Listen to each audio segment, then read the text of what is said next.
Hello guys, in this video I am going to show you how to search for hotels on the Iberia application.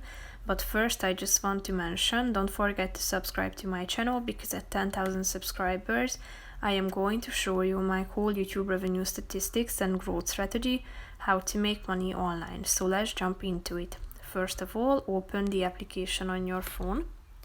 After that, you should tap on the more button down below and click on hotels.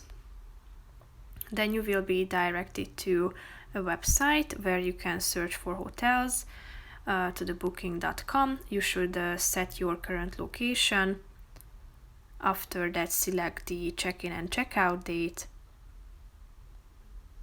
Tap on done. Select the number of guests, including adults, children, and then the number of rooms, and click on the search button down below to find the best properties to stay. Here you can find them. If you want to further down your search, then tap on the filter button to apply filters. That will help you to find the best apartment or hotel. So that's pretty much it for this video, guys. See you in the next one. Bye bye.